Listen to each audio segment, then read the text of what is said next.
Welcome to Conversations Live. For more than a decade, we've brought you the best in books, entertainment, and current events. When the movers and shakers of the world have something to say to you, they say it to us first.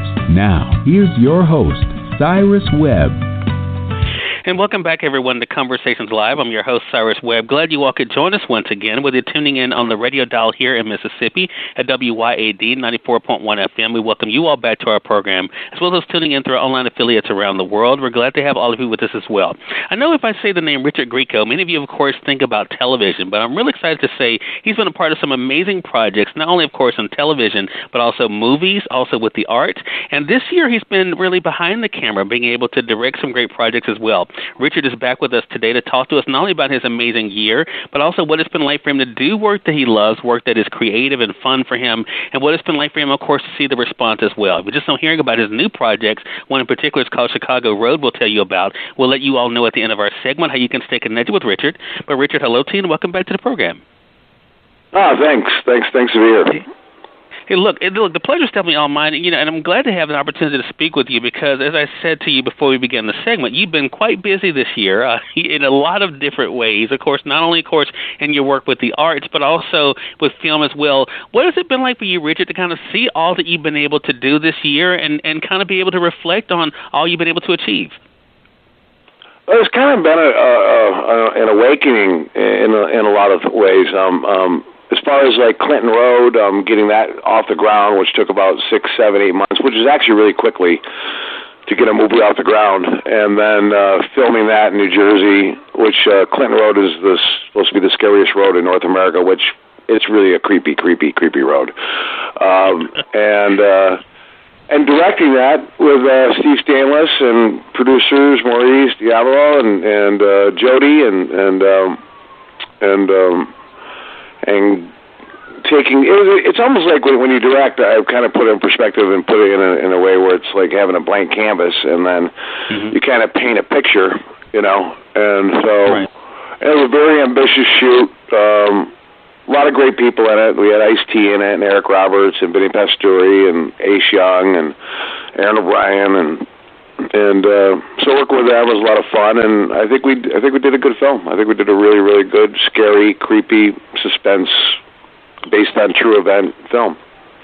Yeah, and that is just one of the projects, Richard, this year been able to do. I mentioned to you before we went on here, I've been staying connected with you on Twitter. Of course, we're going to remind our audience how they can do the same thing. Another project that you were able to do this year is Moon Rocks. Have you always known that directing was something that you wanted to do? Because we do know you because of your work in front of the camera, and of course, as a visual artist we've talked about here on this program, as a musician.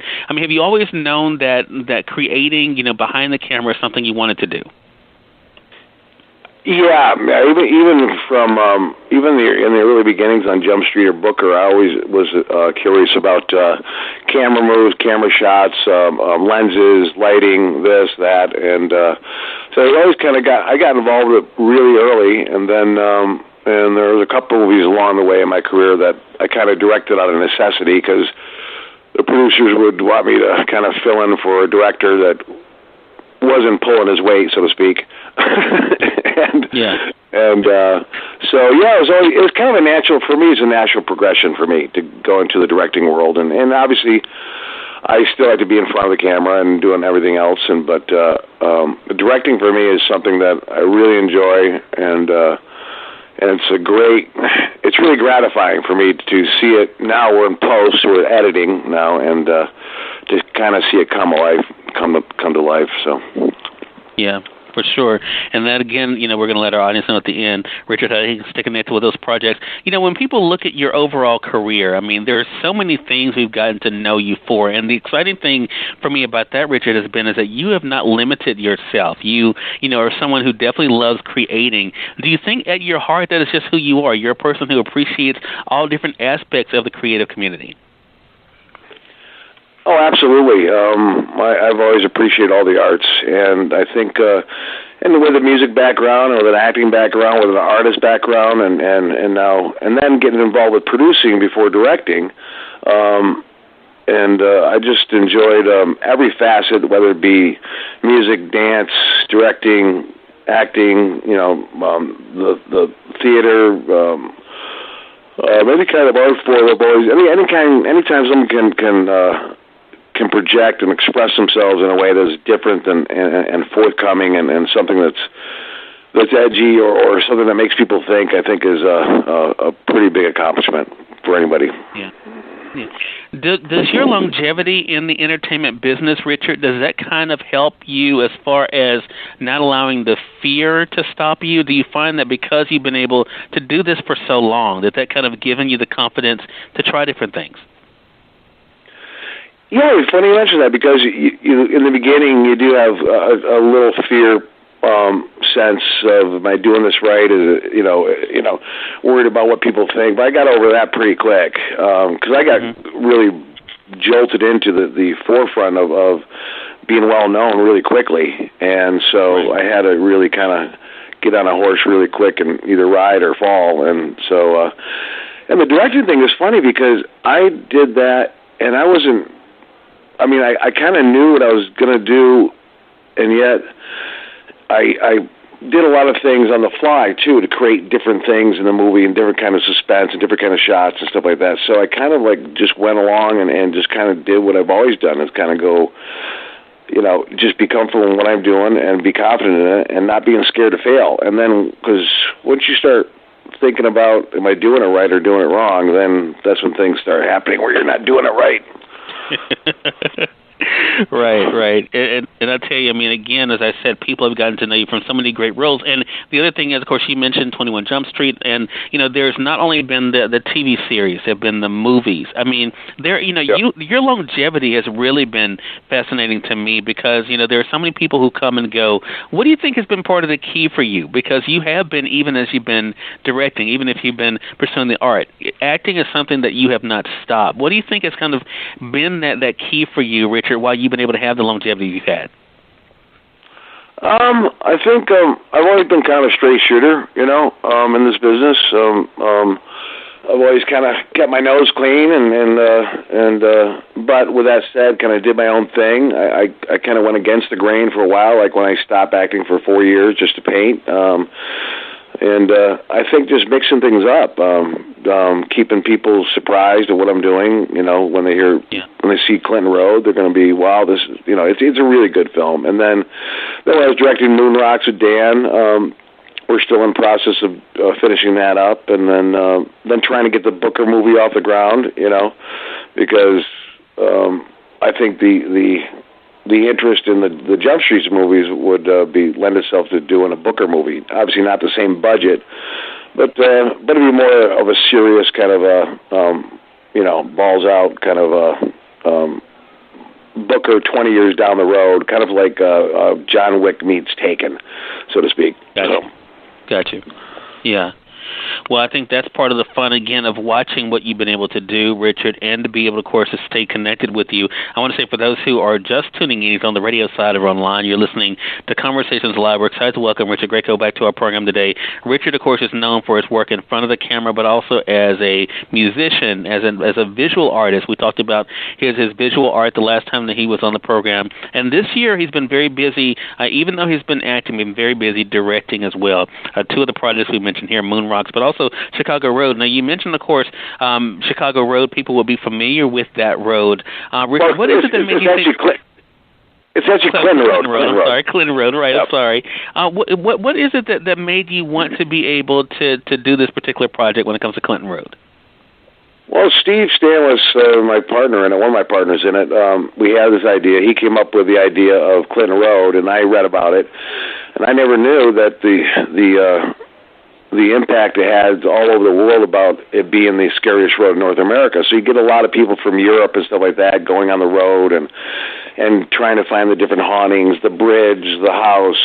A lot of murders have happened on the road. A lot of satanic worshiping have happened on the road. You got the Jackson Whites that are on that road. You got the ghost truck. You got the ghost Camaro. You got the hitchhiker who appears, and then we talk to people too, because you like to talk to people that are on that road and have been there for years, and they tell us their little things that have happened to them on the road, and a lot of stuff happened to us while we were filming. All the Jennies going off at night, at the same time.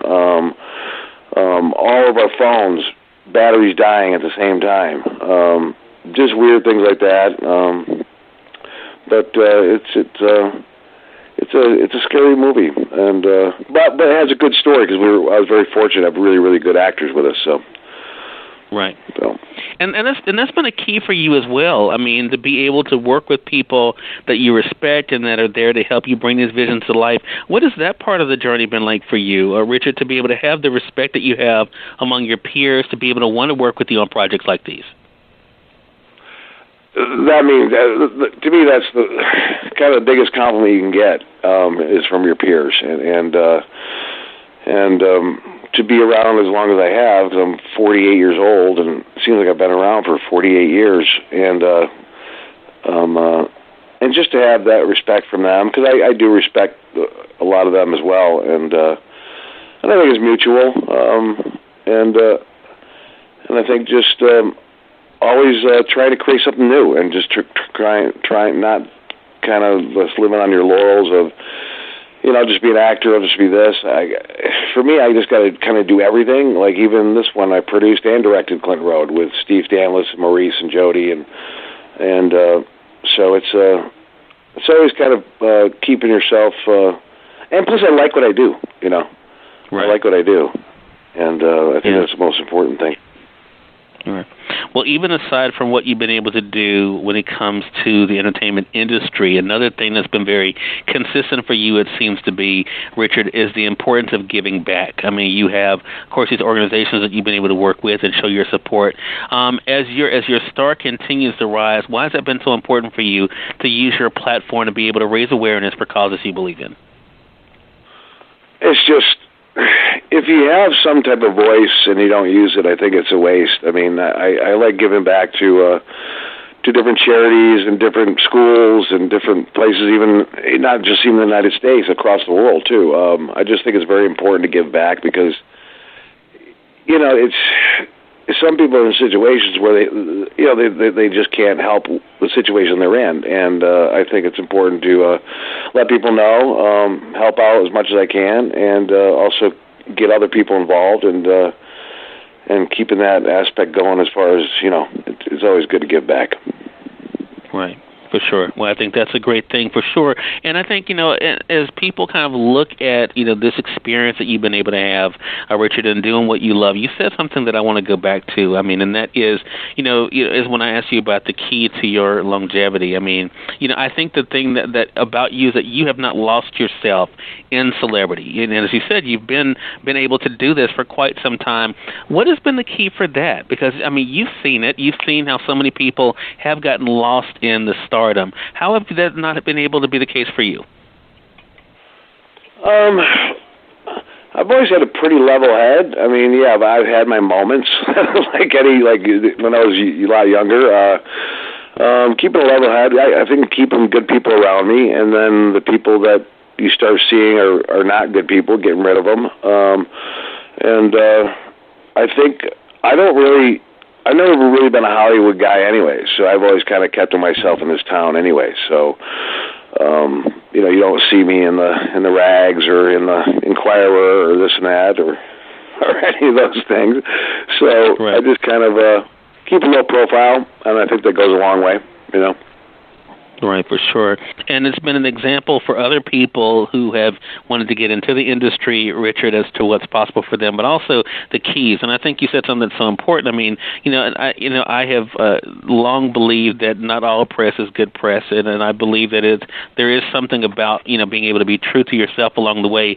I think also the way that you've been able to push yourself is such a great thing for us all to be able to think about as in the creative community, because, as I said, even when it comes to what you've been able to do in film, not being, conditioned to just one thing. I mean, has that also, even as you look at this year, I mean, the two projects that we kind of mentioned here that you've been able to work on, is that also a big key for you in not getting stuck in one genre or one type of work? Yeah, I've always tried to be kind of multifaceted as far as what I can do. Like, I'll do, like the one Clinton Road was more of a, I don't want to call it a horror film, but I call it a suspense thriller. Moon Rocks is a straight-up comedy. And there's different things in different ways you direct different films. Like comedy is totally different than Clinton Road, because it's kind of up to the actors, and you kind of got to give them room to breathe. And then also you hire people around you that have done a lot of comedy and this and that, and then, for example, as far as like a DP on this movie we might be doing in January, you got to get someone that's familiar with comedy, just lighting wise, just shot wise, and then you got to get people.